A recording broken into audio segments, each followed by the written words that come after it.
Assalamualaikum warahmatullahi wabarakatuh. Salam sejahtera bagi kita semua. Salam kenal, salam sehat selalu para sahabat Kahor dimanapun Anda berada. Kembali lagi bersama Bang Fawa di konten horor paling ditunggu-tunggu sejagat raya.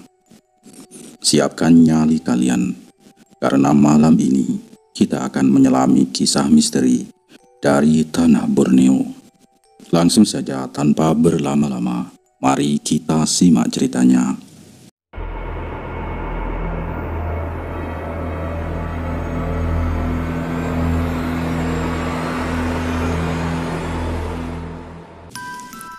Gemericik sendok beradu cangkir di warung kopi, Pak Udin mendadak hening. Mata-mata para pelanggan yang tadinya asik menikmati kopi pahit dan obrolan ngalor ngidul, kini terpaku pada satu sosok. Seperti tersihir, semua mata menoleh ke arah yang sama. Sesosok perempuan berkebaya merah yang melangkah santai membelah senja. Tubuhnya yang aduhai, leku demi leku bak pahatan dewa, ditambah parasnya yang cantik jelita, membuat napas siapapun tertahan. Bahkan seolah-olah bunga-bunga di pinggir jalan pun ikut menunduk malu, menundukkan kelopak saat perempuan itu melewatinya. Dialah Melati Jingga, sang kembang desa yang kabarnya lahir di tahun 1961 dengan darah perpaduan Kalimantan dan Jawa mengalir deras di nadinya. Pesona tak terbantahkan, bahkan konon mampu membuat gendruwo sekalipun salah tingkah. "Mampir dulu, Neng Melati," seru Mamat, si tukang ojek pangkalan yang biasanya sangar, kini berubah menjadi kucing garong. "Weh, duduk sini aja, Neng.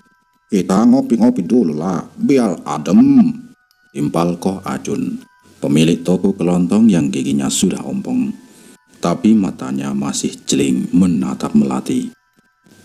"Waduh, makin hari makin mirip bidadari tak bersayap aja Neng Melati ini," celetuk Pak Ijo, si pemuda genit yang baru saja putus cinta. "Weh, jadi istri abang yuk, Neng. Dijamin hidupmu bahagia dunia akhirat," teriak si Kardi, si tukang becak yang tiba-tiba berlagak romantis. Begitulah kicauan genit para lelaki itu bersahutan, mengiringi langkah anggun Melati. Ada yang melongo, ada yang pura-pura batu biar bisa melirik lebih lama.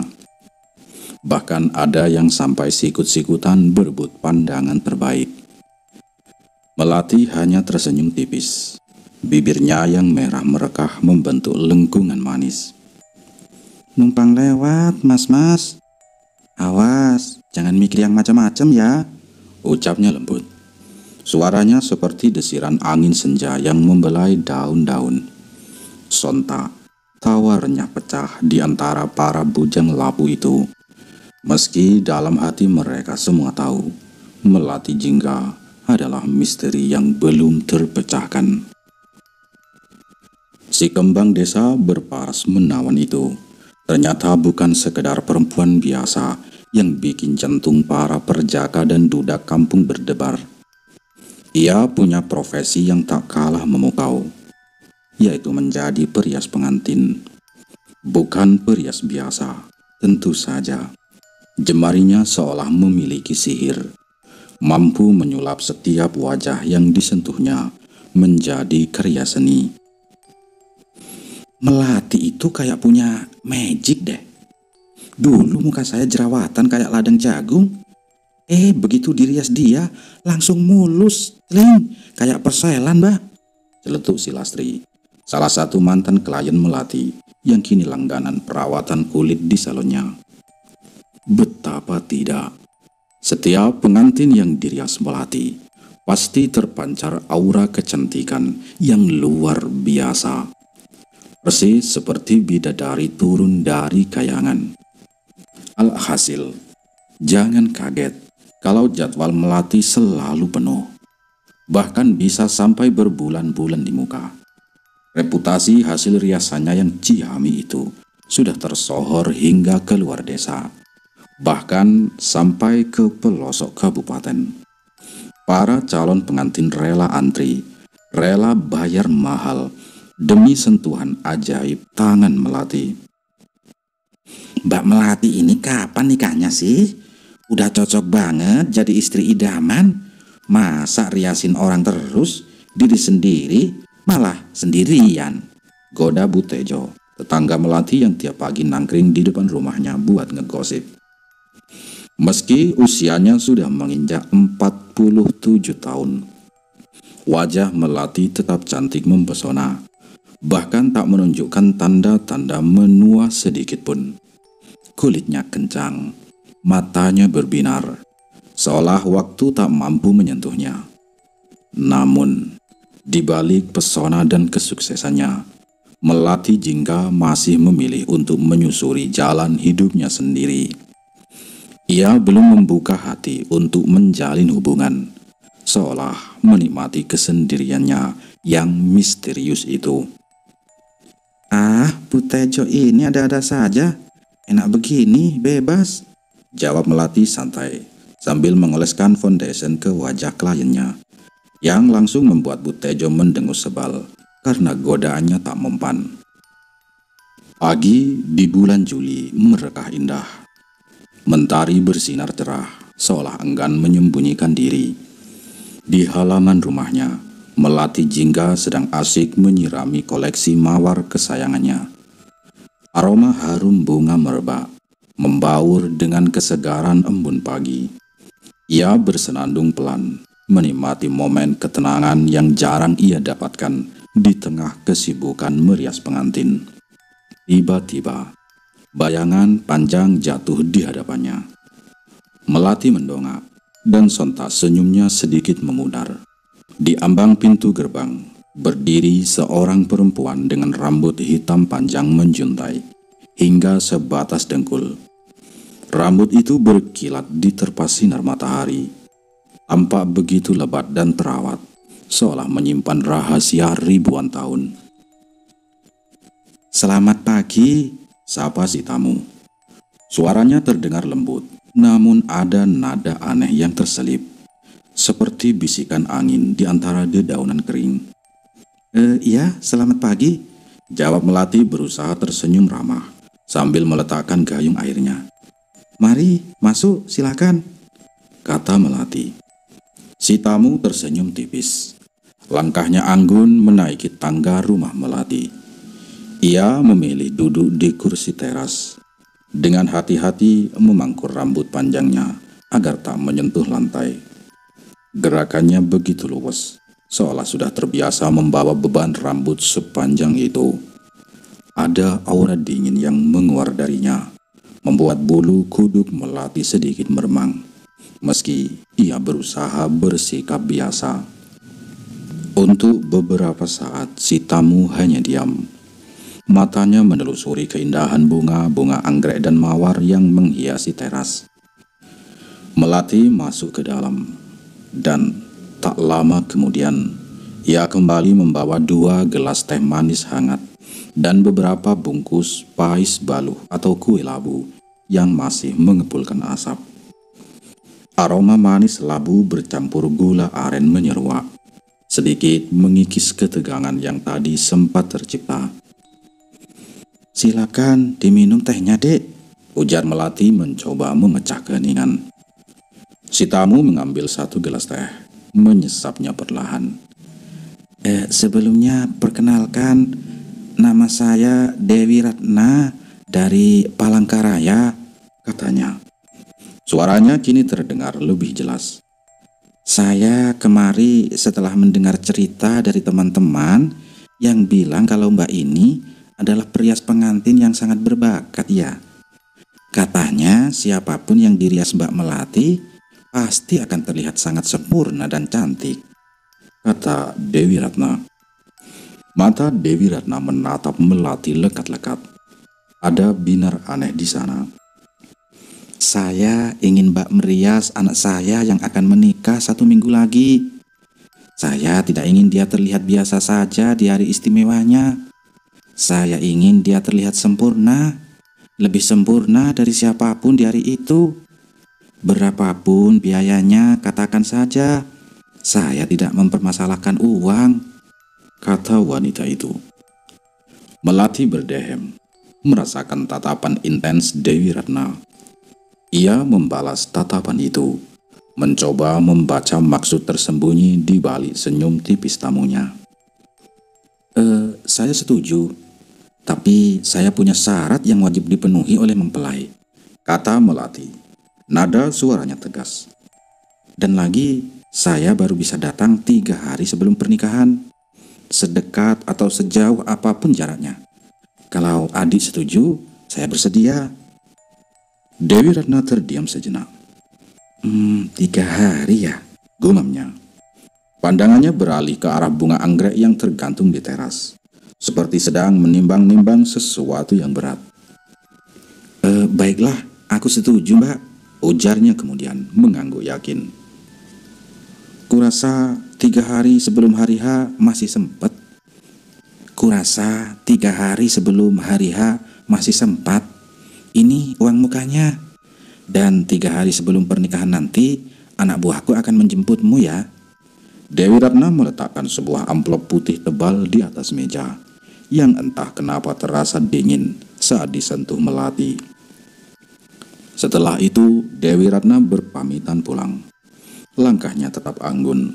Rambut panjangnya melambai-lambai mengikuti gerakannya, seolah memiliki kehidupan sendiri. Melati menatap punggungnya yang menjauh, tersenyum manis.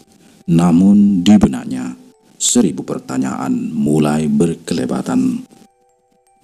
Beberapa hari setelah pertemuan misterius dengan Dewi Ratna, mentari belum sepenuhnya bangkit saat sebuah mobil hitam legam berhenti di depan rumah Melati Jingga. Seorang laki-laki berbadan tegap dengan tatapan dingin turun, persis seperti yang Dewi Ratna katakan. Ia adalah utusannya.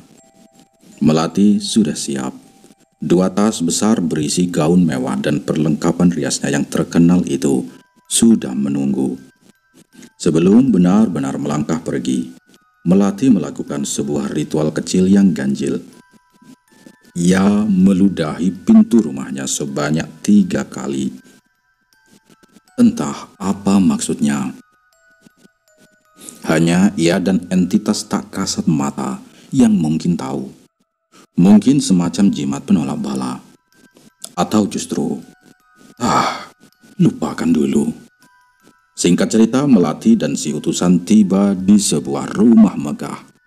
Bukan sekedar mewah, tapi kemewahan yang terasa berat dan kuno, seolah menyimpan rahasia ratusan tahun. Di halaman depan, sebuah panggung besar masih dalam proses pembangunan, yang tiangnya menjulang angkuh ke langit. Sementara itu, di halaman belakang, keramaian tak kalah mencolok. Puluhan orang duduk bersila, sibuk gawe, atau dalam bahasa Jawa itu rewang. Tradisi membuat bumbu masakan dalam jumlah besar untuk pesta. Aroma rempah dan santan menyeruak, bercampur dengan aroma aneh yang samar-samar tercium oleh Melati. Melati disambut ramah oleh keluarga mempelai. Meski ada tatapan aneh dari beberapa bibi-bibi yang melirik 2 tas besarnya, ia diantar ke sebuah kamar khusus yang disiapkan untuknya. Terasa dingin dan agak pengap. Setelah menatap barang bawaannya, Melati meminta untuk berbicara 4 mata dengan calon mempelai perempuan yang sebut saja bernama Bunga. Di dalam kamar yang terkunci rapat itu, Melati menatap Bunga dengan serius. "Syarat pertama," kata Melati. Suaranya pelan namun menusuk. "Kau harus mencarikan 700 kuntum melati yang masih kuncup."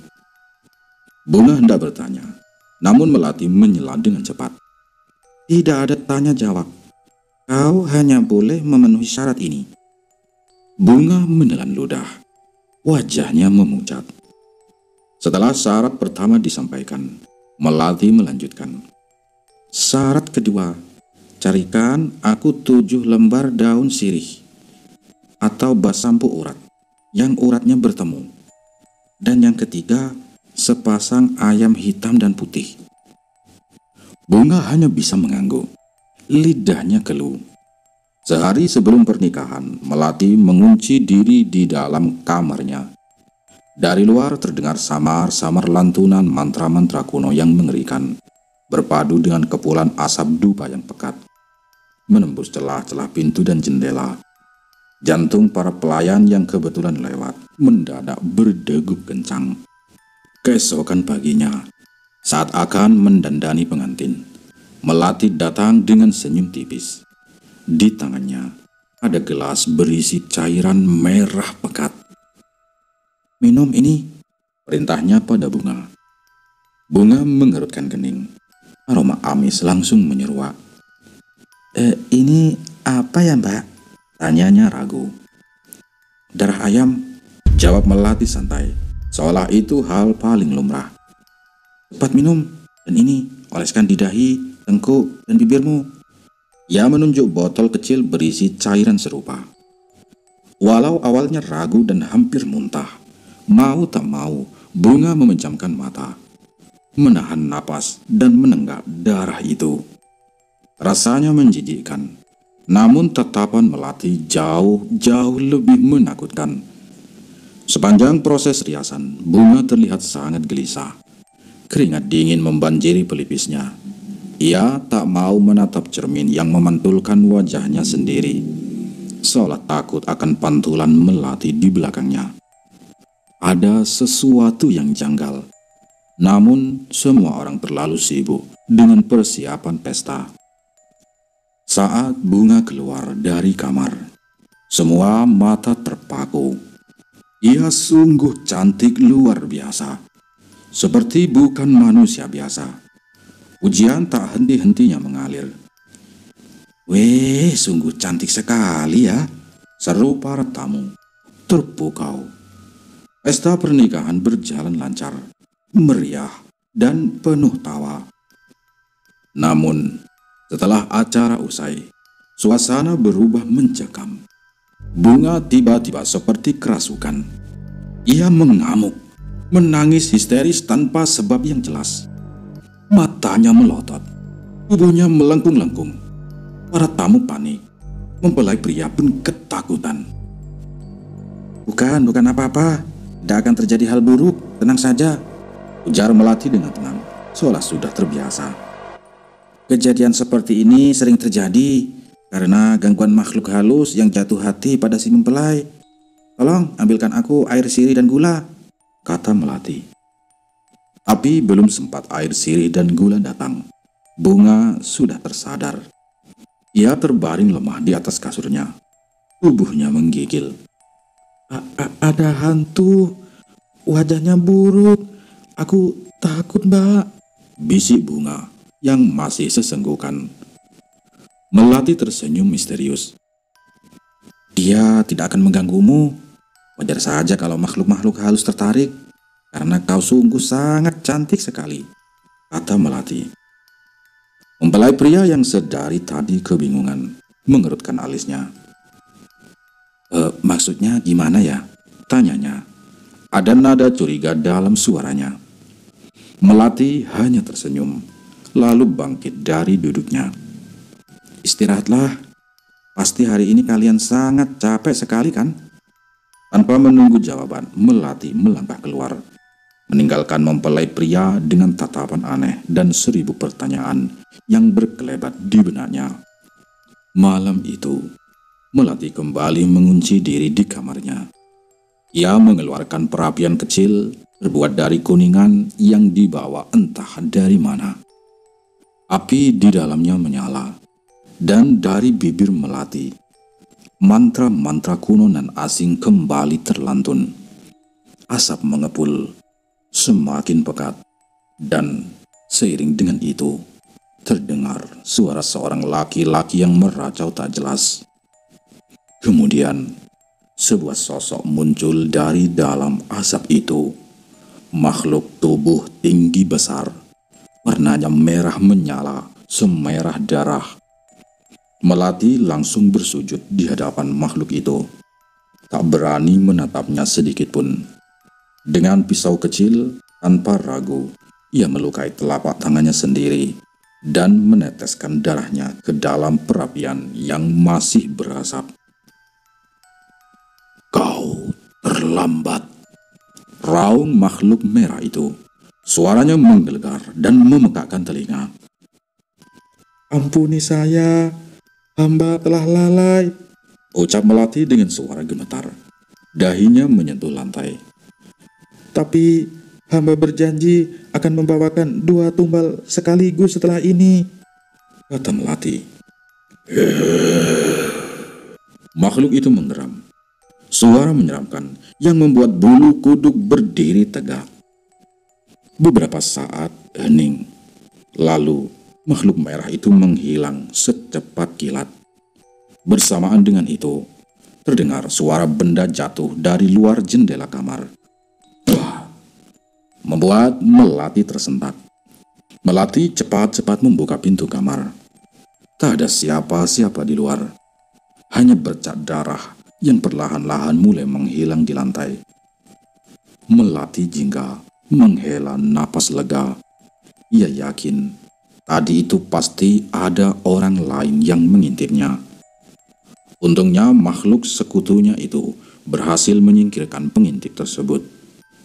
Ini bukan kali pertama Melati ketahuan. Dan setiap kali itu terjadi, orang-orang yang mengetahui rahasianya selalu dilenyapkan oleh makhluk tinggi besar berwarna merah, peliharaan setia Melati jingga.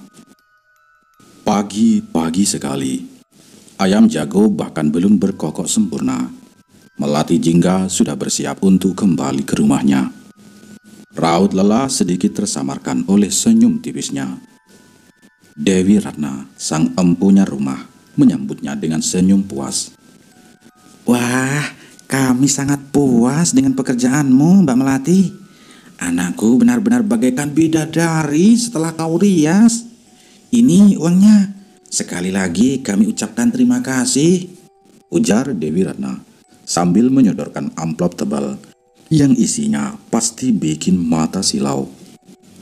Melati tersenyum. Senyum yang entah kenapa terasa menghipnotis, membuat siapapun yang melihatnya merasa tenang. Sama-sama, Dek. Aku senang kalau kalian puas dengan hasil riasanku," ucap Melati lembut. "Baiklah kalau begitu, aku mohon diri. Semoga di lain kesempatan kita bisa bertemu lagi," kata Melati. "Amin, amin. Hati-hati di jalan ya, Mbak," balas Dewi Ratna. Melati melangkah di belakang utusan Dewi Ratna yang membawakan tas-tas besarnya. Selama perjalanan pulang, entah mengapa Melati merasa ada energi aneh yang mengikutinya.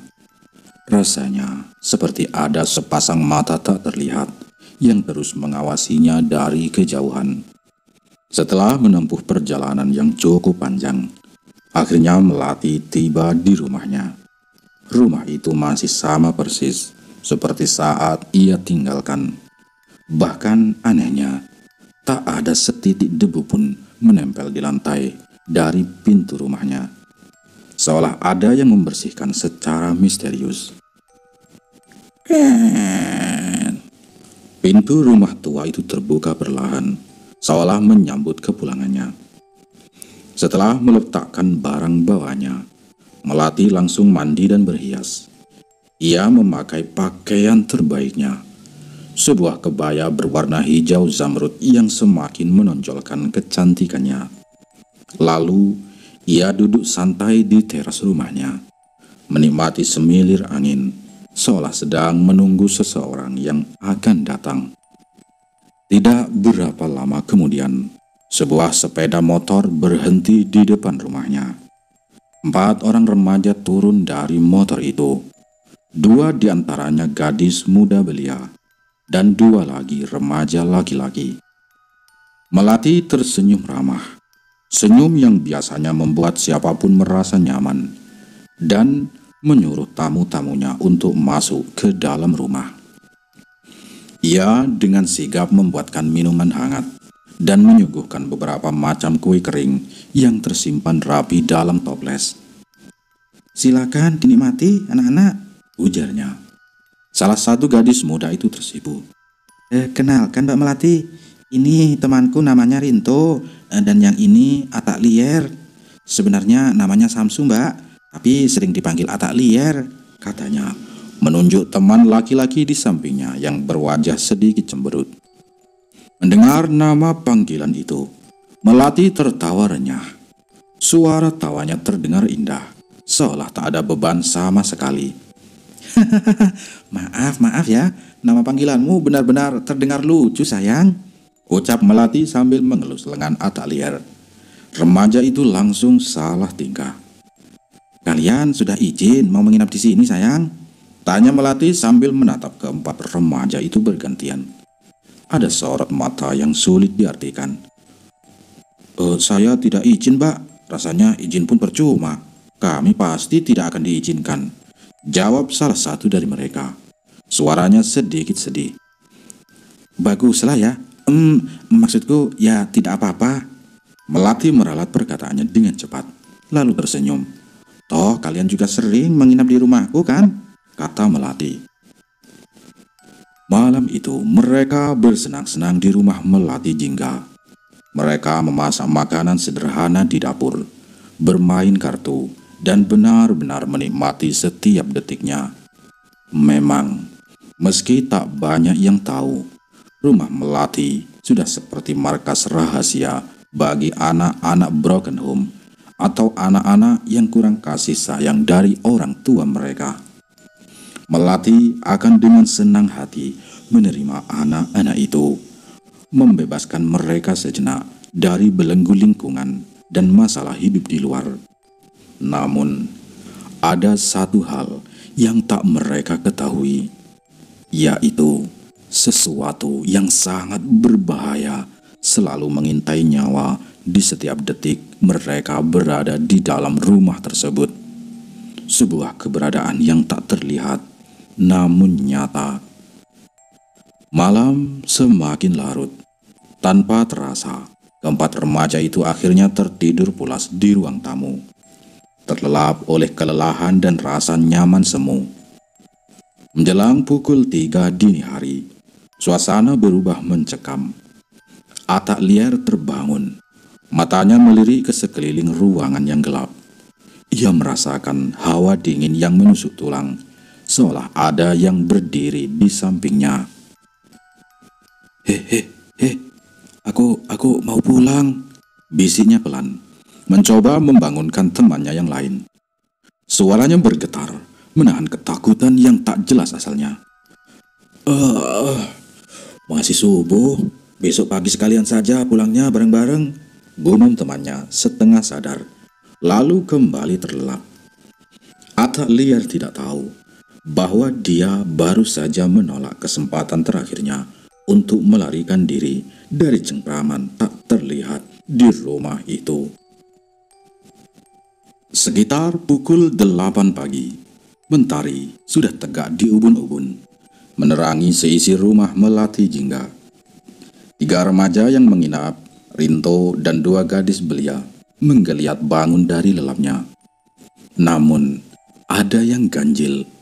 Satu teman mereka, Atak Lier, tidak terlihat di mana-mana. "Loh, Atak kemana?" tanya Melati yang sudah rapi dengan senyum merekah, entah sejak kapan. "Oh, dia pulang subuh tadi Mbak. Mungkin dia takut dimarahi keluarganya," jawab salah satu gadis setengah mengantuk. Melati hanya bergumam pelan. Sayang sekali dia tak sempat sarapan. Padahal tadi aku membeli daging kijang untuk lauk kita makan pagi ini, kata Melati terdengar sedikit kecewa. Namun ada kilatan aneh di matanya yang tak luput dari perhatian. "Wah, siapa yang jual daging kijang, Pak?" tanya Rinto. Matanya langsung berbinar mendengar kata daging kijang. "Itu ada tadi, dapat berburu katanya," Jawab Melati santai sambil menata piring. Wah, asik, makan enak kita. Ketiga remaja itu langsung melupakan Atalier, tergoda oleh bau masakan daging yang harum semerbak. Selesai sarapan, ketiga remaja itu dengan sigap membantu Melati membereskan rumah dan mencuci piring-piring kotor di dapur. Suasana akrab terjalin, seolah Melati adalah ibu kandung mereka. Setelah semua bersih dan rapi, ketiganya pun pamit untuk pulang ke rumah masing-masing. Menginaplah semalam lagi, mbakmu ini sangat kesepian, bujuk Melati sambil menahan lengan salah satu remaja putri itu dengan lembut. Ada nada memohon yang aneh dalam suaranya. Ketiganya saling tatap, seolah berkomunikasi lewat kode mata yang tak terlihat.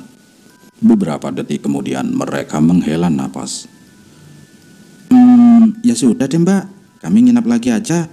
Toh di rumah juga nggak dipedulikan, ujar gadis itu. Bibirnya sedikit cemberut. Melati tersenyum manis sekali mendengar jawaban itu. Senyumnya begitu menawan, seolah bisa menghilangkan semua keraguan di hati para remaja itu. Ia mengelus kepala ketiganya dengan lembut. Tatapannya penuh kasih, atau setidaknya itulah yang terlihat. Kalau begitu, buatlah apa yang kalian suka. Buat rumah ini ramai dengan perbincangan kalian. Aku akan pergi berbelanja makanan terlebih dahulu untuk malam ini, kata Melati, menyerahkan kunci rumah kepada mereka. Mbak Melati ini memang terbaik deh, puji ketiga remaja itu serempak, sambil tersenyum lebar. Mereka benar-benar merasa menemukan surga kecil di rumah Melati Jingga. Kalian bertiga mau pesan apa? Biar sekalian mbak belikan, tanya Melati lagi. Suaranya seperti melodi yang menghipnotis. Sepanjang hari, gelak tawa dan obrolan riang ketiga remaja itu memenuhi ruang tamu rumah Melati Jingga. Mereka bercerita tentang sekolah, tentang guru yang galak, tentang gebetan, seolah semua masalah hidup sirna begitu saja. Namun, tanpa mereka sadari, dari balik pintu kamarnya yang sedikit terbuka, Melati menggerutu di dalam hatinya. Andai aku tidak butuh kalian, akan kuizinkan kalian buat gaduh di rumahku, batin Melati. Wajahnya merengut mendengar riuh suara remaja-remaja itu. Malam harinya, setelah makan malam yang hangat dan penuh canda, Melati masuk kembali ke kamarnya, seperti malam sebelumnya. Ia kembali menghidupkan perapian kecilnya yang terbuat dari kuningan, mengisinya dengan ramuan dan dupa, kemudian memanggil makhluk merah besar peliharaannya. Aroma kemenyan dan sesuatu yang amis langsung menyebar, memenuhi kamar. Tak hanya itu, ia juga membakar sehelai rambut milik salah satu remaja yang menginap di rumahnya, yang ia dapatkan ketika pura-pura bercanda dengan mereka tadi siang. Asap hitam mengepul, dan suara deraman rendah terdengar dari sudut ruangan. Di luar kamar Melati, hal yang sama terjadi lagi seperti tadi malam. Salah satu remaja perempuan terbangun. Merasa gelisah, ia membangunkan temannya yang lain, hendak berpamitan pulang. Namun, tanpa curiga sedikit pun, temannya hanya menggumamkan persetujuan, lalu kembali terlelap. Pagi-pagi sekali, saat embun masih membasahi dedaunan, Melati bangun dengan wajah yang lebih segar, cerah, dan berseri-seri. Keriput halus di bagian wajahnya kembali mengencang, seolah usianya mundur beberapa tahun. Itu tandanya tumbal yang ia berikan sudah diterima dengan baik oleh entitas penjaganya. Sekitar pukul 10 pagi, rumah Melati kembali kedatangan beberapa tamu. Salah satunya adalah seorang ibu-ibu berhijab dengan senyuman manis di bibirnya. Wajahnya terlihat sangat bersahaja dan memancarkan aura kebaikan. "Assalamualaikum," sapa si tamu. Suaranya begitu lembut. "Ya, silakan masuk," jawab Melati sembari tersenyum ramah. "Sayang, tolong buatkan teh untuk tamu-tamu Mbak ini ya," ujar Melati memanggil dua remaja yang masih asyik bermain ponsel di dalam rumah. Saat akan melangkah masuk, ibu-ibu berhijab itu mendadak terkejut. "Allahu Akbar," ucapnya. Kemudian meringis seperti kesakitan, memegangi kepalanya. "Ada apa, Bu?" tanya Melati. Matanya sedikit menyipit. Ada nada penasaran tersembunyi. Tidak apa-apa. Kepalaku kok tiba-tiba pusing ya. Rasanya aku duduk di sini saja," jawab si ibu, mencoba tersenyum, meski wajahnya masih memucat. "Oh, ya sudah. Memang kalau pusing harusnya terkena udara langsung biar lebih enakan," ucap Melati, masih dengan keramahan yang dibuat-buat. Tak lama kemudian, kedua remaja itu keluar membawakan beberapa gelas teh hangat dan beberapa toples kue kering, juga kerupuk. "Silahkan diminum, Pak, Bu," kata Melati. Namun, lagi-lagi keanehan terjadi. Gelas yang baru saja hendak diangkat oleh si ibu tiba-tiba pecah sendiri di tangannya. Cairan teh panas tumpah mengenai pakaiannya. "Astaga, maaf. Maklumlah gelas saya ini gelas murah, Bu. Dan juga sudah sangat tua. Makanya sering sekali saya mengalami yang begini. Sekali lagi maaf ya, Bu. Aduh, mana airnya panas sekali," ucap Melati, menunjukkan ekspresi bersalah yang sangat meyakinkan. Sayang, tolong ambilkan kain dan air dingin dalam gayung ya. Bawa keluar cepat," teriak Melati kepada remaja yang lain. Tak berapa lama, seorang remaja keluar membawakan kain dan gayung berisi air. Ini Bu, bersihkan dulu," katanya sambil menyerahkan kain. "Oh, tidak apa-apa Dek, santai saja. Bukan kali pertama juga saya terkena air panas seperti ini. Sudah, tak usah khawatir," kata si ibu, mencoba menenangkan. Saya benar-benar merasa bersalah, sebab gelas saya sudah hampir melukai Ibu," sahut Melati, masih dengan nada menyesal. Si ibu tersenyum. Lalu ia menceritakan maksud dan tujuan mereka datang dari jauh itu. "Saya ini dari Kalsel, lumayan jauh sekali.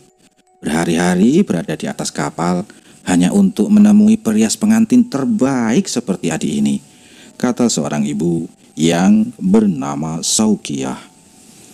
"Waduh, jauh sekali ya Bu. Bagaimana bisa nama saya terkenal sampai sejauh itu? Wah, saya benar-benar beruntung kedatangan tamu dari jauh seperti Ibu ini," kata Melati sambil tersenyum manis. Senyum yang seolah menyembunyikan ribuan rahasia gelap. Obrolan mereka pun berlanjut dengan sangat hangat, seolah insiden pecahnya gelas tadi tidak pernah terjadi. "Jadi bagaimana Dek? Apakah Dek Melati bersedia untuk datang ke rumah kami merias anakku?" tanya Ibu Saukiyah. "Wah, tentu saja bersedia Bu. Tapi..." Melati termenung untuk beberapa saat, seperti ada yang ia pikirkan saat itu. Walau sulit, namun entah kenapa rasanya sangat sulit bagi Melati untuk menolak tawaran ini. Aura di sekitar Ibu Saukiyah seolah menariknya. "Bagaimana ya Dek?" desak Ibu Saukiyah.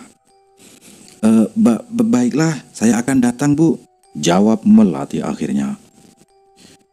"Kalau begitu, agar kita sampai tepat waktu, lebih baik kita berangkat besok saja ya," ujar Ibu Saukiyah. Senyumnya lebar. Melati terdiam. Ia sebenarnya mempunyai beberapa syarat yang harus dipenuhi sebelum pergi. Dan salah satu syaratnya adalah tidak boleh bertemu pengantin yang akan dirias sebelum 3 hari menjelang pernikahan. Tapi karena Melati merasa sudah memberikan cukup tumbal pada makhluk sekutunya, ia rasa tidak apa-apa bila syarat itu tidak terpenuhi. Toh, ia juga akan berhari-hari berada di atas kapal. Mungkin ada kesempatan di sana. Jadi, malam itu Melati benar-benar disibukkan dengan persiapan keberangkatannya. Dua remaja yang menginap di rumahnya sudah pulang sedari tadi sore. Baiklah Bu, semuanya sudah kupersiapkan. Esok akan jadi perjalanan panjang. Sebaiknya aku tidur agar besok tak bangun kesiangan, kata Melati seraya tersenyum puas. Namun, baru saja dia akan merebahkan diri. Sebuah ketukan pelan terdengar di pintu rumahnya. Duk duk duk duk duk duk. Duk duk duk duk duk duk duk. Siapa sih malam-malam begini mengganggu orang? Gerutu Melati dalam hati. Setelah pintu terbuka, ia melihat seorang laki-laki dengan raut cemas berdiri di depannya. Maaf, ada apa ya? Tanya Melati sedikit terkejut. Begini Mbak, saya ayah dari Atta. Sudah berhari-hari dia tidak pulang ke rumah. Terakhir kata teman-temannya dia menginap di sini, ujar laki-laki itu. Suaranya penuh kekhawatiran. Oh, Atta. Iya memang benar dia menginap di sini bersama 3 temannya. Tapi pas pagi itu dia sudah tidak ada, jawab Melati dengan nada tenang yang dibuat-buat. Lalu saya tanyakan pada teman-temannya, katanya subuh-subuh sekali dia sudah berpamitan untuk pulang karena takut dimarahin orang tuanya. Apakah dia belum sampai rumah? Tanya Melati. Wajah ayah Atta memucat. Ya Tuhan, kemana anak itu? Tidak biasanya dia begini. Mungkinkah kalau dia kabur ya? Maaf Pak, bukannya ikut campur, tapi Atta memang ada cerita tentang keluarganya. Jadi saya rasa mungkin itulah sebab dia pergi dari rumah, ujar Melati dengan nada suara yang berubah sedih, seolah ikut prihatin. Makanya Pak, sama anak-anak itu jangan terlalu keras. Kasihan kan kalau sudah begini. Apalagi dia itu masih anak remaja. Apalah yang bisa dilakukan anak remaja sebatang kara di dunia luar sana untuk mencari makan? Raut wajah laki-laki itu tiba-tiba berubah. Penyesalan dan kesedihan terlihat jelas sekali di matanya. Ia hanya terdiam, lalu pergi begitu saja tanpa pamit dari rumah Melati. Begitulah, kalau sudah menyesal, nasib baik anakmu sudah kukirim ke surga, gumam Melati. Senyum sinis tersungging di bibirnya. Ia menutup pintu rumahnya dengan keras, seolah mengakhiri babak dari sebuah permainan. Pagi-pagi sekali, Melati sudah mandi dan berpakaian rapi, siap untuk perjalanan panjang. Ia duduk di depan rumah, menunggu rombongan Ibu Saukiyah. Tiba-tiba, seorang remaja putri yang kemarin menginap di rumahnya datang dengan tergopoh-gopoh. Napasnya tak beraturan, wajahnya panik. Mbak, Mbak, itu Mbak, katanya gugup. Anu itu apa? Bicara yang jelas sayang. Tenang, tarik napas, ujar Melati, berusaha menenangkan, meski ada sedikit kekesalan di matanya. Mbak, si Atta ditemukan tewas di sungai, teriak remaja itu. Air matanya sudah berlinang. Hah? Atta? Astaga, benarkah itu? Melati pura-pura terkejut.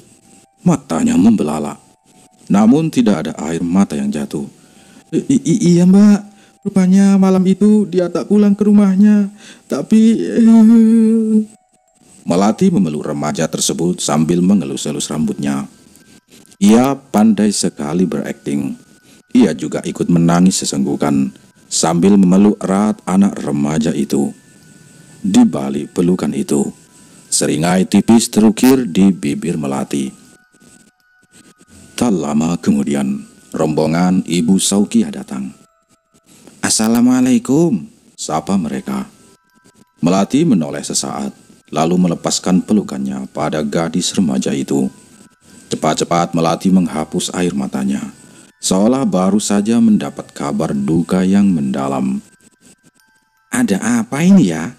Tanya Ibu Saukiah bingung, melihat suasana yang tiba-tiba melankolis.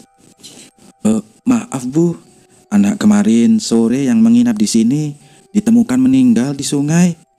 Saya benar-benar tidak menyangka karena terakhir kalinya saya melihat dia. Dia makan dengan lahap di sini. Mereka berempat bercanda dan memasak bersama. Melati menjelaskan, air mata buayanya mengalir deras. Innalillahi wa inna ilaihi roji'un. Ucap tamu tersebut bersamaan, ikut berbela sungkawa. Tapi tak apa, jangan khawatir, ujar Melati, tiba-tiba menghentikan tangisnya dan menegakkan tubuh. Saya memang sedih Bu, tapi saya harus profesional dalam menjalankan pekerjaan saya. Saya tetap akan pergi bersama Ibu, kata Melati. Loh, nggak apa-apa. Tapi kalaupun adik ini tidak bisa pergi, saya pun tidak bisa memaksa, kata Ibu Saukiah merasa tidak enak. Pergilah Mbak, tidak apa-apa Mbak, potong remaja yang duduk di sebelah Melati. Suaranya lirih. Ia tidak tahu bahwa ia baru saja memberikan izin untuk sebuah perjalanan yang penuh misteri dan mungkin kematian. Perjalanan panjang pun dimulai. Kapal yang mereka tumpangi membelah lautan Kalimantan yang luas. Sepanjang perjalanan, Melati seringkali mabuk laut dan muntah-muntah. Wajahnya pucat pasi.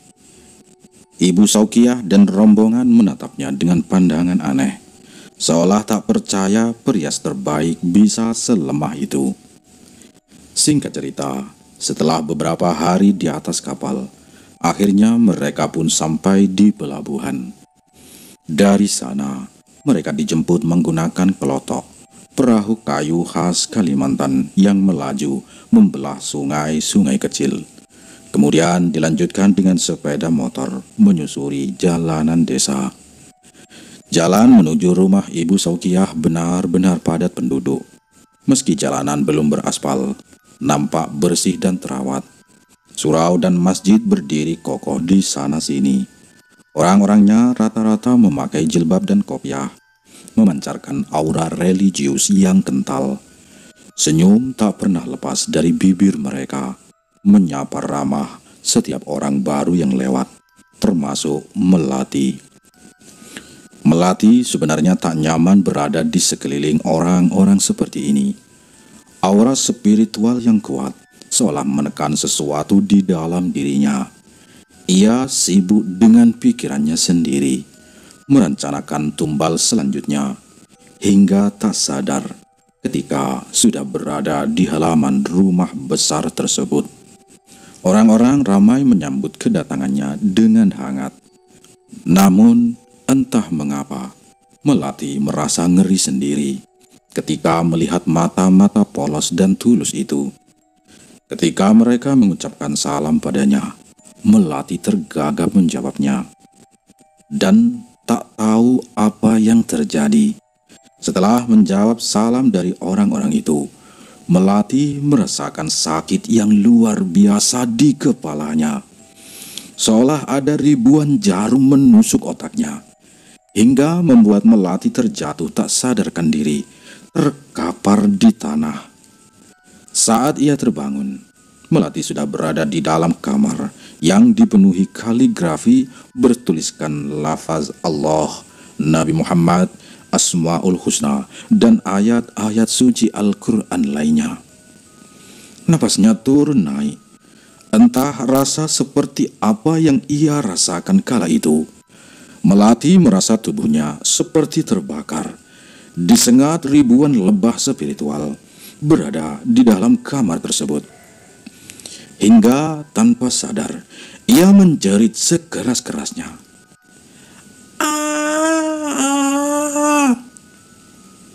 Teriakan melengking itu tentu saja mengundang orang-orang yang merasa khawatir datang untuk menolong. Aku tidak bisa berada di kamar ini. Aku ingin keluar, teriak Melati. Matanya memerah. Ia berlari dengan sempoyongan menuju keluar kamar, menabrak pintu, dan orang-orang yang mencoba menolongnya. Saat berada di luar rumah, barulah ia merasa sedikit tenang, meski kepalanya masih berdenyut nyeri. Ada apa ya, Dek? Apakah ada yang salah dengan kamar tersebut? Tanya Ibu Saukiah bingung. Oh, maaf sebelumnya, tapi saya merasa tidak nyaman berada di dalam kamar itu. Kalau ada kamar lain, bolehkah saya tidur di kamar lain saja ya? Pinta Melati. Suaranya sedikit serak. Ibu Saukiah menatap seseorang di dekatnya, lalu kembali menatap ke arah Melati sembari mengangguk. Oh, tentu, Dek. Ada sorot mata penasaran di matanya. Kepala Melati masih terasa nyut-nyutan, tapi ia tetap mencoba menahannya, meski terkadang ia meringis kesakitan. Melati dan barang-barangnya diantar ke kamar yang bersebelahan dengan dapur. Kamar itu lebih sempit dibanding kamar sebelumnya.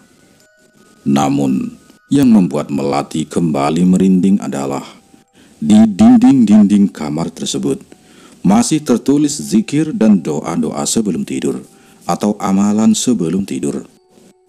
Tapi setidaknya Melati merasa sedikit lebih nyaman berada di sana. Tidak sepanas kamar sebelumnya. Bisakah, maksudku bolehkah kalau tulisan-tulisan itu dipindahkan keluar saja ya? Tapi kalau tidak bisa tidak apa-apa kok, kata Melati dengan terbata-bata, mencoba menyembunyikan rasa ketidaknyamanannya. Sekali lagi Ibu Saukiah dibuat melongo dengan permintaan aneh dari Melati.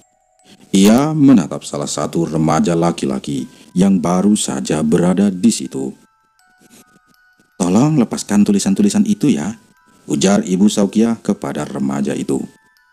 Melati menghela napas panjang saat ia membaringkan tubuhnya di atas kasur sempit tersebut.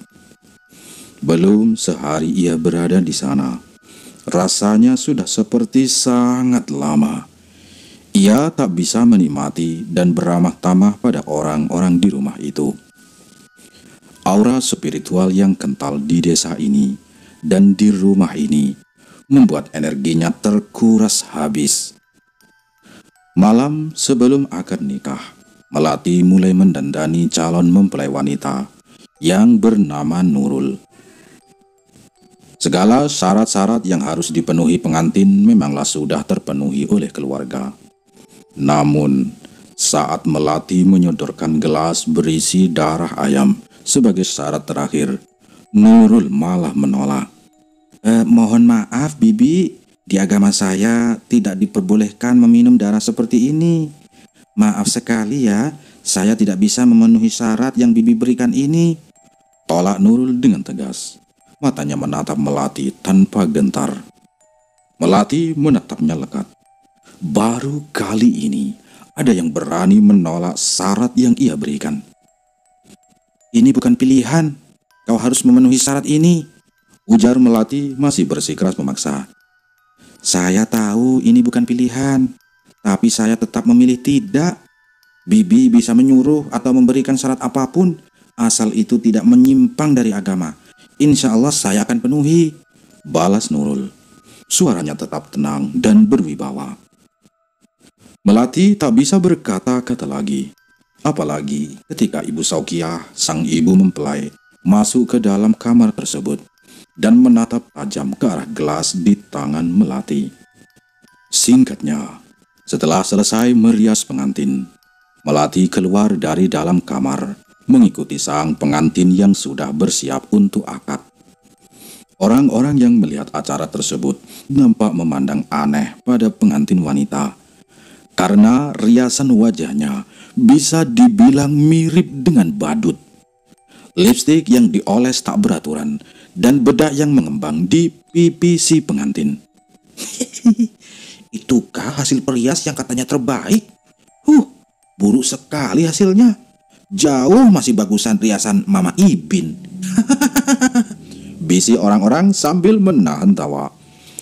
Hus, jangan bicara seperti itu. Tidak sadarkah kalian kalau kalian sedang gibah? Tegur salah seorang ibu-ibu lainnya. Melati menunduk, tak kuasa mengangkat wajahnya. Ia malu. Ia benar-benar merasa sangat malu dengan hasil riasannya. Kejadian berpuluh tahun lalu pun teringat kembali oleh Melati. Di saat ia dihina oleh keluarga pengantin yang diriasnya karena hasil yang tidak sesuai dengan kehendak mereka. Memanglah, Melati tak pernah belajar atau berguru dengan orang yang ahli dalam merias wajah. Selama ini, Melati hanyalah belajar seorang diri dengan dibantu teman-teman gaibnya. Hingga suatu hari ia tak lagi dipanggil untuk merias pengantin. Dan sejak saat itu, Melati berjuang untuk menghidupi dirinya sendiri. Sampai akhirnya ia terjerumus dalam perjanjian dengan iblis. Melati diharuskan memberi tumbal manusia pada iblis tersebut agar riasannya tetap bagus. Tidak hanya itu, si pengantin yang akan dirias pun harus memenuhi berbagai syarat yang diberikan oleh Melati. Akan tetapi, pengalaman selama ia merias pengantin, tak pernah sekalipun pengantin-pengantin yang ia rias menolak syarat-syarat yang ia berikan. Berbeda dengan pengantin Nurul yang sekarang diriasnya, yang bahkan berani menolak dengan tegas tentang persyaratan tersebut. Akibatnya, sosok iblis tersebut tak bisa merasuk ke dalam tubuh si pengantin yang akan menjadikannya terlihat cantik dan anggun seperti bidadari. Lamunan Melati buyar karena suara tangisan si pengantin. Beberapa keluarganya menatap lekat pada Melati. Mereka seolah mencibir hasil riasan Melati. Saat acara akad selesai, Melati langsung masuk ke dalam kamar. Ia juga mendengar beberapa orang di luar tengah membicarakannya. Sayang sekali jauh-jauh menjemput tukang make up pengantin. Setelahnya ketemu, malah yang seperti itu. Kasihan sekali anak bibi Kia. Menangis terisak-isak setelah melihat wajahnya sendiri. Padahal jadi pengantin satu kali seumur hidup. Iya itu, sudah kubilang kemarin sama si Kia, lebih baik memanggil Mama Ibin daripada menjemput orang jauh. Sudah pasti hasilnya daripada yang itu.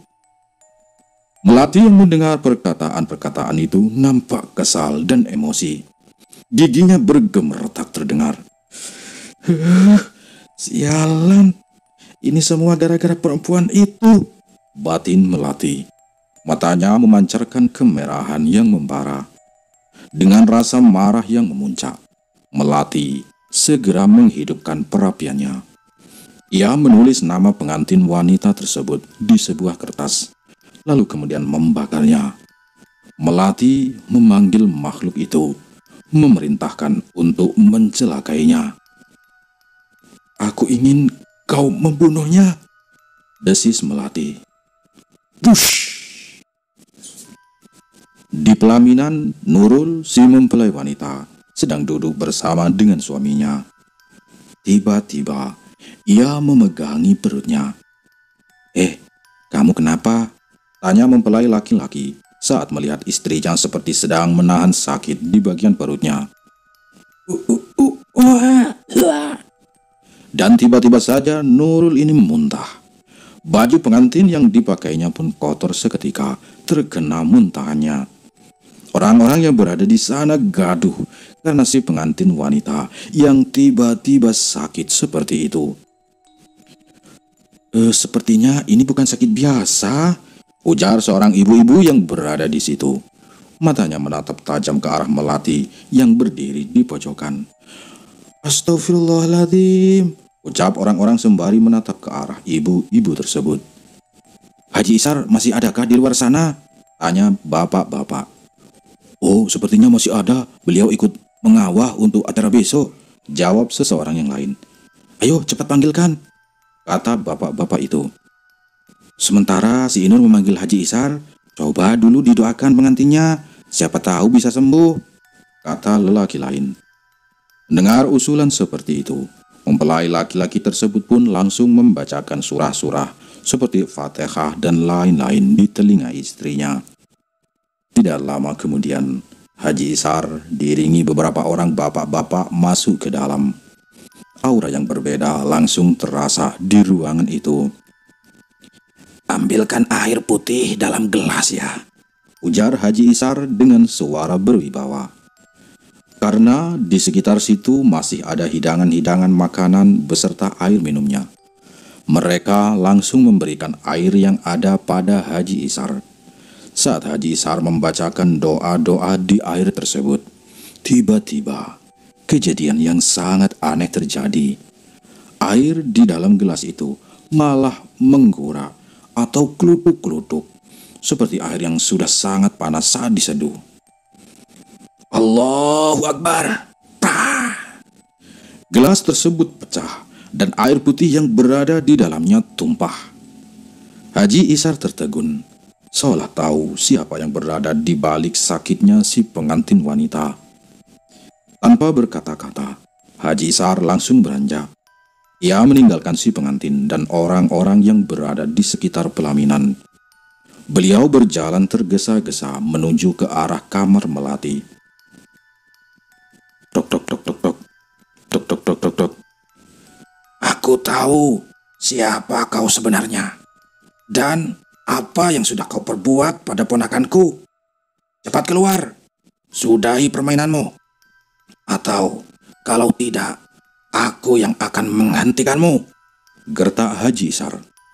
Suaranya menggelegar, tepat di depan pintu kamar tempat Melati berada. Namun, pintu tak kunjung terbuka. Akhirnya Haji Ishar menggebrak-gebrak pintu tersebut sambil menyebut nama Allah. "Allahu Akbar!" Bah! Dan saat pintu terbuka, Melati sudah berdiri di ambang pintu dengan tatapan mengerikan. Matanya memerah, penuh amarah dan ketakutan. Untuk beberapa saat, keduanya terdiam dan saling menatap. Aura pertarungan spiritual terasa begitu kental. Tiba-tiba saja, tubuh Haji Ishar seperti didorong oleh sesuatu hingga ia terjatuh. Hawa di ruangan itu berubah menjadi sangat panas. Sampai-sampai keringat Haji Ishar mulai bercucuran. "La haula wa la quwata illa billahil aliyil azim." Ujar Haji Ishar sembari duduk bersila. Matanya terpejam, bibirnya tak henti bergerak membaca doa. Haji Ishar menunduk. Tangannya terus memetik tasbih, memancarkan energi spiritual yang kuat. Sementara itu, Melati merasa sangat amat kepanasan. Tubuhnya mengepulkan asap tipis, seolah terbakar dari dalam, sehingga ia mulai menjerit. Berhenti, hentikan, panas, sakit," jeritnya. Suaranya melengking. Namun Haji Ishar tak bergeming sedikit pun. Beliau malah semakin khusyuk berdoa. Rasanya sakit, benar-benar sakit, nyeri. Tulang-tulang Melati terasa seperti dipatahkan satu persatu. Dan dagingnya terasa seperti diperas, dipelintir sampai benar-benar hancur. Sakit yang luar biasa, dan baru sekali itu ia rasakan sepanjang hidupnya. Melati bahkan sampai berguling-guling di lantai, mencakar-cakar ubin, mencoba meredakan penderitaannya. "Oh, bunuh aku. Lebih baik kau bunuh saja aku," teriak Melati. Air mata dan keringat bercampur di wajahnya. Haji Ishar menghentikan doanya. Ia beranjak mendekati Melati. Tatapannya penuh belas kasihan. "Tiada berhak aku membunuhmu. Bertobatlah selagi ada kesempatan. Biar ku bimbing kau mengucap 2 kalimat syahadat." Melati menangis. Rasa sakit, malu, takut campur aduk jadi satu ia rasa kala itu. Ia terisak-isak. Tubuhnya bergetar hebat. Sesungguhnya Allah itu Maha Pengampun bagi hamba-hambanya yang benar-benar dan sungguh-sungguh bertaubat. Kau masih punya kesempatan. Gunakanlah kesempatan itu sebaik-baiknya, ucap Haji Isar. Baik, aku bertobat. Aku bertobat. Ishak Melati akhirnya menyerah. Haji Isar tersenyum. Alhamdulillah. Saat Melati mengucapkan 2 kalimat syahadat, terdengar raungan yang menggema di dalam kamar tersebut. Raungan yang entah dari mana asalnya. Suara makhluk yang kesakitan karena kehilangan perjanjiannya. Setelah itu, barulah Haji Isar keluar untuk melihat keadaan si pengantin wanita. Dan untung saja, keadaan Nurul mulai membaik. Meski masih terbaring lemah, ia sudah bisa bernapas lega. Begitu juga dengan Melati yang berada di dalam kamar, terbaring lemas setelah pertempuran batin yang dahsyat. Insya Allah semuanya sudah baik-baik saja, ujar Haji Isar sembari menghela napas panjang, seolah beban berat baru saja terangkat dari pundaknya. Keesokan harinya, pesta pernikahan tetap berlanjut. Semarak tak berkurang sedikit pun. Kali ini, yang merias pengantin bukan lagi Melati, melainkan Mama Ibin, perias lokal yang lebih dipercaya. Kedua mempelai nampak sangat bahagia duduk bersanding di pelaminan, menjadi raja dan ratu sehari yang sesungguhnya, tanpa riasan bak badut atau drama kerasukan. Sementara itu, di dalam kamar, Melati masih terbaring lemah. Wajahnya nampak begitu sangat pucat. Tubuhnya menggigil sesekali. Tetapi untungnya, orang-orang di dalam rumah itu dengan hati yang tulus masih mau merawat Melati dengan sangat baik, meski mereka tahu apa yang telah diperbuatnya. 4 hari setelah acara pernikahan itu, Melati sudah sembuh total. Ia pun sudah bersiap-siap untuk pulang, membawa tas yang kini terasa lebih ringan. Ia berpamitan pada semua orang, dan tentu saja pada Haji Isar, sosok yang telah menyelamatkannya dari cengkraman kegelapan. Jangan lupakan ibadahmu, Melati, agar hatimu selalu tenang dan tak terjerumus kembali pada perjanjian itu, pesan Haji Isar. Tatapannya teduh namun penuh peringatan. Insya Allah Haji, jawab Melati. Suaranya parau. Tapi andaikan saya merasa ada sesuatu yang janggal, apakah boleh jika saya kemari lagi? Haji Isar tersenyum tulus sambil mengangguk. Datanglah, pintu rumah kami selalu terbuka untukmu, ujarnya seolah memberi harapan bagi jiwa yang tersesat. Di perjalanan pulang, Melati merasakan sedikit ketenangan yang sudah lama hilang.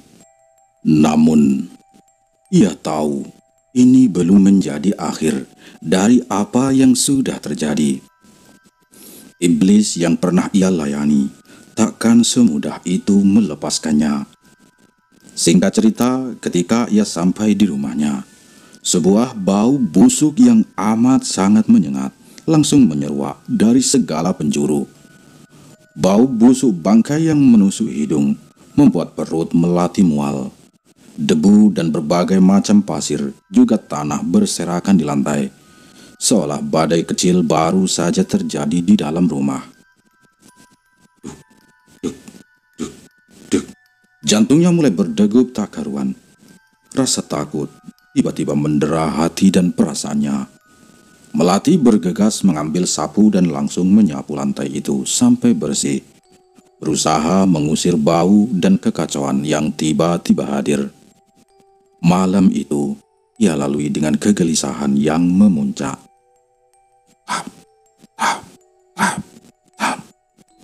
Suara langkah kaki beradu di lantai luar kamar. Suaranya terdengar bolak-balik di depan pintu. Kadang berjalan pelan, kadang berjalan cepat, dan tiba-tiba berlari. Suara-suara itu benar-benar mengganggu, membuat Melati takut untuk keluar kamar. Keringat dingin membasahi tubuhnya. Namun, semakin didiamkan, suara-suara langkah kaki tersebut malah semakin menjadi. Terasa sekali ada sesuatu yang lain berada di luar sana, tengah menunggunya, seperti predator yang mengincar mangsa. Berisik!" teriak Melati dari balik selimutnya. Suaranya bergetar. Was-was, ia menunggu apa yang akan terjadi selanjutnya. Tapi tak terjadi apapun.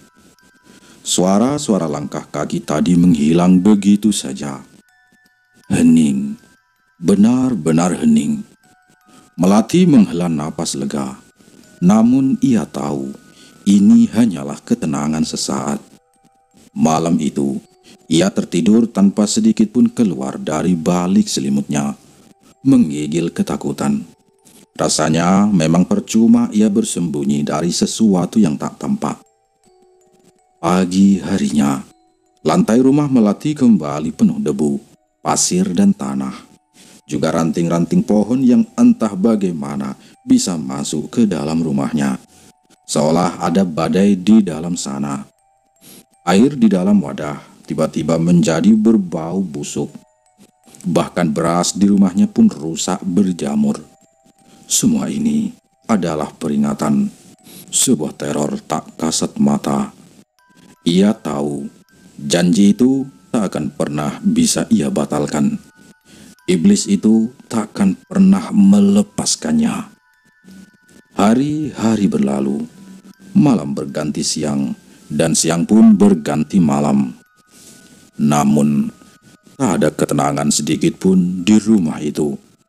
Rumah yang dulunya terasa nyaman dan damai, kini berubah mencekam dan menakutkan di siang dan malamnya. Berada di rumah itu bagaikan terkurung di tempat berhantu bagi Melati, dan ia tak tahu kemana harus pergi.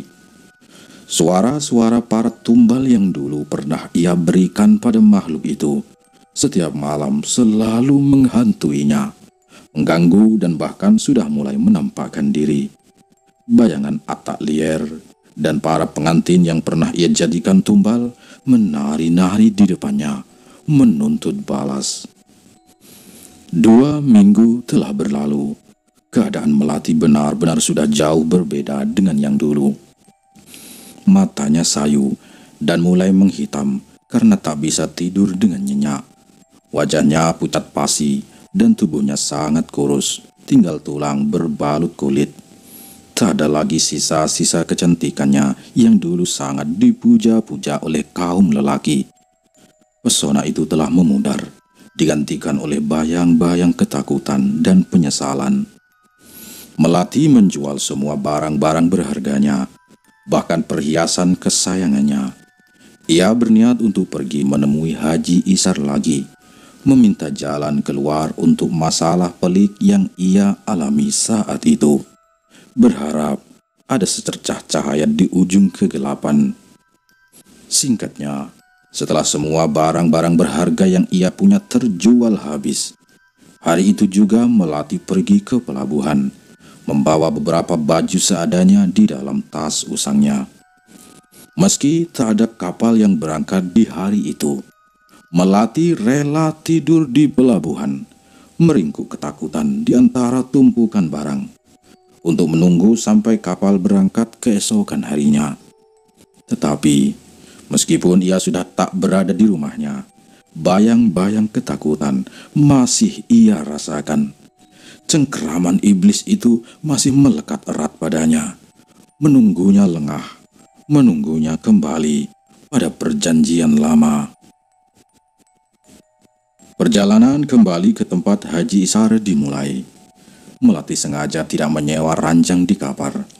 Ia memilih tidur balampar bersebelahan dengan orang lain karena takut terjadi hal-hal yang tak diinginkannya saat sendirian. Rasa takut itu terus menghantuinya, bahkan di tengah keramaian.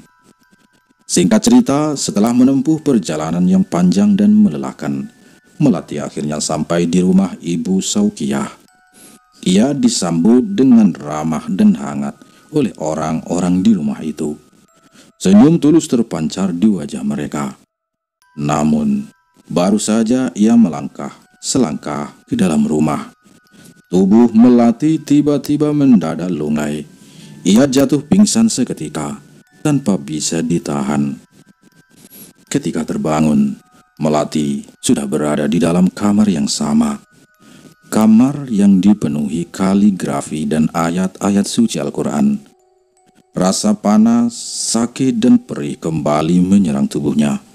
Rasa sakit yang benar-benar sulit diungkapkan dengan kata-kata, seolah api neraka membakar kulitnya dari dalam. Kau tak menjalankan sholat 5 waktumu? Tanya Haji Isar. Suaranya terdengar lembut namun menusuk, seolah tahu persis apa yang terjadi. Dalam keadaan kesakitan, meringis dan merintih, Melati hanya bisa mengangguk lemah. Haji Isar menghela napas panjang. Sorot matanya menunjukkan keprihatinan yang mendalam. Tolong beritahu. Hanya penggalan kata dari Haji Isar yang sempat Melati dengar sebelum ia pingsan lagi, jatuh ke dalam jurang kegelapan yang lebih dalam. Saat terbangun lagi, Melati melihat sekelilingnya. Samar-samar, ia mendengar suara orang-orang yang sedang membacakan surah Yasin untuknya. Apa ini? Apakah aku sudah mati? Batin Melati ketakutan. Namun rasa sakit di sekujur tubuhnya masih sangat ia rasakan. Perih, tak tertahankan. Melati, kau bisa mendengarku? Tanya suara Haji Isar terdengar samar-samar di telinganya. Melati berusaha mengangguk, tapi kepalanya terasa sangat berat. Tidak, bukan hanya kepala yang tak bisa ia gerakan, tapi seluruh tubuhnya terasa kaku dan lumpuh, kecuali matanya yang hanya bisa berkedip. Sabar Melati, insya Allah akan baik-baik saja, kata Haji Isar, seolah membaca pikirannya. Antara sadar dan tidak, Melati bermimpi kalau dia sedang berada di sebuah tempat yang sangat gelap, sehingga tiada sedikit pun cahaya. Namun entah dari mana, suara rintihan juga isak tangis terdengar di mana-mana, mengelilinginya. Dan perlahan-lahan terasa banyak sekali tangan-tangan tak terlihat yang menyentuh dan memegangi tubuh Melati, mencengkramnya erat, menariknya ke dalam kegelapan. Kala itu Haji Isar dan beberapa orang lainnya masih khusyuk membacakan Yasin di dekat tubuh Melati terbaring. Mereka mendengar Melati merintih pelan. Matanya masih tertutup rapat. Entah sudah keberapa kalinya Melati tak sadarkan diri seperti itu. La haula wala quwata illa billah, ucap Haji Isar. Suaranya menggelegar, mengusir energi negatif di sekitarnya. Sementara di alam bawah sadarnya, Melati masih berjuang untuk melepaskan diri dari tangan-tangan yang terasa semakin erat memegangi tubuhnya. Ia merasakan setiap sentuhan itu sebagai siksaan. Dan di saat-saat seperti itu, terdengar suara seseorang yang sedang menuntunnya untuk membaca 2 kalimat syahadat. Perlahan-lahan, Melati mengikuti tuntunan suara tersebut. Bibirnya bergerak tanpa suara, mengucapkan syahadat dengan segenap sisa kekuatannya. Dan seiring dengan itu, Melati merasakan dirinya sudah terbebas dari kekangan tangan-tangan tak terlihat. Cengkraman itu melonggar dan akhirnya terlepas. Saat matanya terbuka lebar, Melati merasa lega melihat orang-orang di sekitarnya. Wajah-wajah tulus yang memancarkan doa. Tanpa terasa, ia tersenyum. Setetes air mata jatuh dari sudut matanya. Air mata kelegaan dan rasa syukur. Melati, mulai sekarang tinggallah di sini, ujar Haji Isar. menatap Melati dengan penuh kasih. Agar kau tak lagi lupa dengan kewajibanmu, jangan pernah biarkan dia mendekatimu lagi. Jangan berikan peluang sekecil apapun untuk dia, si iblis. Melati mengangguk. Ia tak kuasa menahan air matanya yang terus mengalir. Namun rahang dan seluruh tubuhnya masih terasa kaku dan nyeri. Nampaknya tubuhmu sangat letih. Tapi insya Allah dalam beberapa hari ke depan kau akan kembali seperti sedia kala. Bersabarlah Melati, kata Haji Ishar menenangkan. Dan begitulah akhir kisah dari Melati Jingga, si perias pengantin yang pernah terjerumus dalam perjanjian gelap. Pertobatan dan perjuangannya menghadapi konsekuensi dari perbuatan masa lalu tak semudah sobat. Butuh keberanian luar biasa untuk melawan iblis yang pernah menjadi sekutunya. Pesan dari Bang Fawa, jangan pernah bermain-main dengan hal-hal yang tidak kasat mata, apalagi sampai bersekutu dengan mereka. Karena percayalah, imbalannya tidak sebanding dengan azab yang akan kalian terima. Tetap berpegang teguh pada iman dan selalu ingat, pintu tobat itu selalu terbuka lebar. Semoga kisah ini memberikan pelajaran berharga bagi kita semua. Wassalamualaikum warahmatullahi wabarakatuh. Sampai jumpa di kisah horor Bang Fawa selanjutnya.